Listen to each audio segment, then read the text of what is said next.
when I was first published, it was a completely different world in terms of getting a book published. I'm talking of over 30 years ago.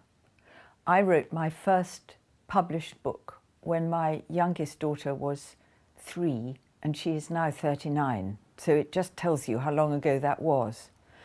And in my case, it was sending off a whole bulky manuscript in a brown paper parcel to publisher after publisher. There really weren't agents. I didn't have an agent till about my 3rd or 4th novel. And I was given a list of publishers to send this manuscript to, and I was told to work down it. There were about 30 names on it. And my extraordinary good fortune was that the 3rd publisher, which was Hutchinson in Fitzroy Square, agreed to take it. And without them, who knows where I'd be.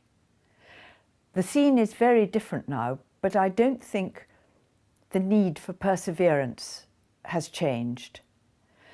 What you have to remember when you're trying to sell a manuscript or get a publisher interested in a manuscript is you only need one person to believe in you to get it going.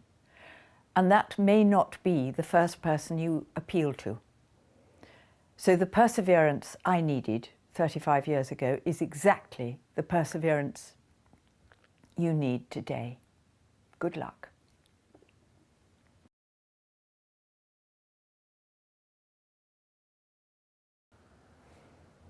The ideas for books come from the air and the life around me. I'm really interested in trying to pick up on what people are preoccupied by at any one time. And so that could be reading the newspaper, watching news on television, or it could more often just be sitting on a bus or eavesdropping in the checkout queue in the supermarket. It's just trying to pick up by a kind of osmosis on what is on people's minds. And I always start with a theme. Then I think of the characters. I will choose my cast list. Then I'll find the settings. Then I set off on the research, and this will be research into the backgrounds of the characters, because often they earn their livings or lead a kind of life that I don't have personal experience of, but you, the reader, might. So I've got to get it as accurate as I possibly can. So the research could take 6 months. And also research into the places so that the atmosphere in the backgrounds of these books feels real to the people, the readers, who actually live in those places.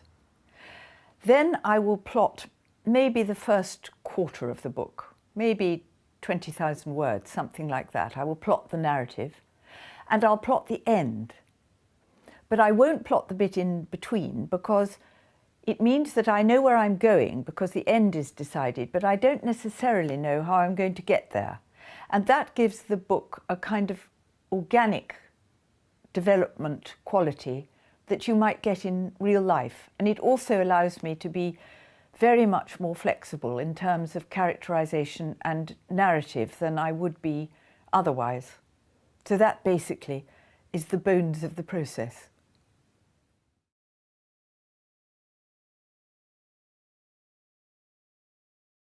During this long career, over 35 years of it, I suppose I've written more books on various kitchen tables than I have anywhere else at all, because I write longhand still. I do business on the computer, but I can't do anything creative on it for some reason. That's something to do with me, probably, not something to do with it. But I now, for the first time in my life, I have a study and a desk. I have a desk with the computer, and then I have another desk on which I can write, and on which I can leave this absolute gerbil's nest of notes and research books and things that I write in. So I write on a desk in my study at the back of my house in London. And I write best early on in the day, but that's probably more to do with my age than anything. And I find now I can't write for more than 5 or 6 hours in a day. I'm as exhausted at the end of those 5 or 6 hours as you remember being after doing 2 A-level exams in one day, that kind of wrung out feeling. So I will stop then.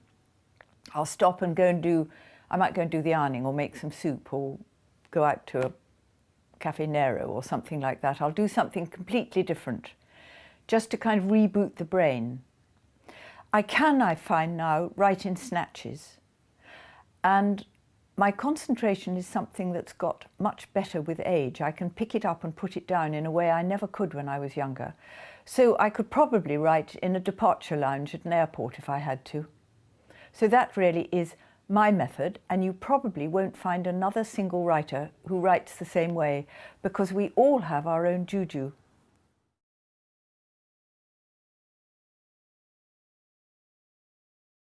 This question of characterization is very interesting, not just in terms of creativity, but also in terms of morality and ethics, because I'm not very comfortable with the idea of transposing a real person into a novel. I don't think it's fair. I don't think it's on, really. I wouldn't like to find myself in a book. I also think it's incredibly difficult to do. I think you have to be a real genius, somebody like Evelyn Waugh, to get it right.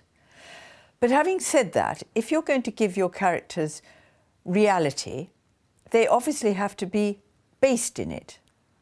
And as one of the most important qualities that a novelist needs to train in themselves is the power of observation, the power of noticing what other human beings are like. It's from this source that I, anyway, draw my characterizations. For example, if you notice other people, you notice their mannerisms, their turns of phrase, their physiognomy, their features, the way they give themselves away with movements or speech or habits or tics, whatever it is. And I now have a great memory bank, as it were, of human characteristics. And I draw from that to make a kind of composite, a kind of patchwork of my characters. So although the characters themselves are invented, they're made up of myriad bits of real human qualities and characteristics that I've noticed, in order, I hope, to make them live on the page and seem real to you.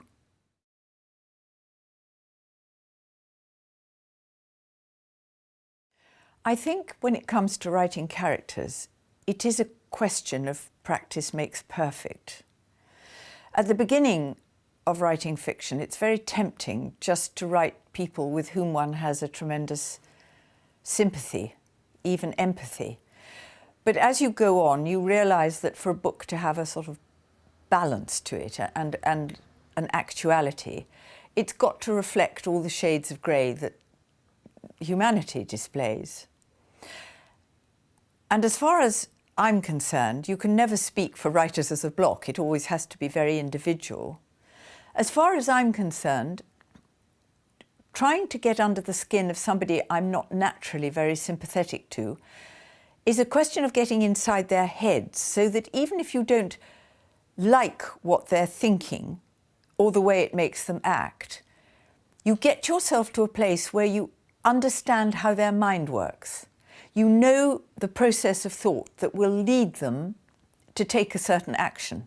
You may not approve of it, you may not condone it, but you can see how it works. And that's really what you need to do, is when you're writing various characters, you take your own head from head to head round your cast list. So you are trying to look out of the eyes of each person as you are describing their actions or making them speak. Because otherwise your novel will, in terms of characterization, just be black and white, and it will really lose credibility.